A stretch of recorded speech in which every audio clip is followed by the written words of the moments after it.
நாணய Dharshini 2024 JR divine plus நேயர்களுக்கு அன்பு வணக்கம்.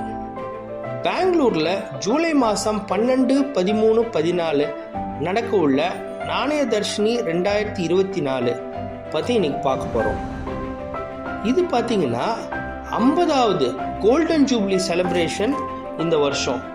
பெங்களூர் பற்றி அறிமுகம் தேவையே கிடையாது, அவ்வளோ தலைநகரமாகவே ஆயிடுச்சு இப்போ இந்த கலெக்ஷனுக்கு. அதில் எப்போதுமே நீங்கள் 2 கண்காட்சி நடக்கும். அதில் இது நடத்துகிறது யார் அப்படின்னா கர்நாடகா நியூமிஸ்மேட்டிக் சொசைட்டி.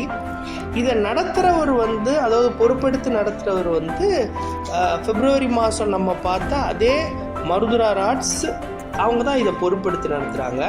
இப்போ பெங்களூர் கண்காட்சி அதோட பிரம்மாண்டத்தை பற்றி ஏற்கனவே நம்ம பல விஷயங்கள் நம்ம பேசியிருக்கோம். இதுவும் அதே மாதிரி தான். இந்த கண்காட்சியில் ஒரு ஸ்கூல் காலேஜஸ்க்கு பொதுமக்களுக்கு விழிப்புணர்வு கண்காட்சியாக இதை எப்போதும் நடத்துவாங்க. ஏன்னா கர்நாடகா நியூமிஸ்மேட்டிக் சொசைட்டின்றனால இதில் பொதுமக்கள் திரளான பேர் கலந்துக்குவாங்க. அதே மாதிரி டீலர்கள் இப்பயே எல்லா ஸ்டாலும் புக் ஆயிடுச்சுன்னு சொல்லி தகவல் வருது. ஸோ அதனால் கட்டாயமாக மிக பிரம்மாண்டமாக நடக்கும். இது எங்கே நடக்குதுன்னா அதே இடம்தான், கேஜி ரோடில் உள்ள ஏற்கனவே நம்ம பார்த்த இடம்தான், சிக்ஷா சடான்னு சொல்லிட்டு. அந்த விவரங்கள் அனைத்துமே கான்டாக்ட் நம்பர், லொக்கேஷன் எல்லாமே இந்த பதிவில் நம்ம கொடுத்துருக்குறோம். இதுவும் வழக்கம் போல் மிக பிரம்மாண்டமாக இருக்கும்.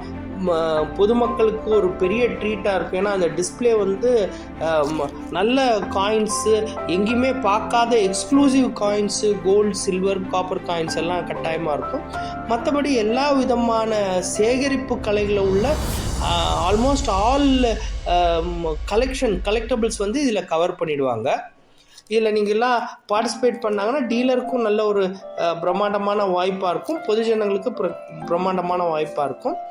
ஜேஆர் காயின்ஸ் அண்ட் ஜெம்ஸ் இதில் ஒரு ஸ்டால் புக் பண்ணியிருக்கோம். ஸோ என்ன பார்க்க வரவங்க, என்ன மீட் பண்ணுறவங்க, பொருள் புக் பண்ணவங்களும் இங்கே அவங்கள கலெக்ட் பண்ணிக்கலாம். ஜேஆர் டிவைன் ப்ளஸ் சேனலுக்கு தொடர்ந்து ஆதரவு கொடுங்க, ஷேர் பண்ணுங்கள், சப்ஸ்கிரைப் பண்ணுங்கள், லைக் பண்ணுங்கள். நன்றி, வணக்கம்.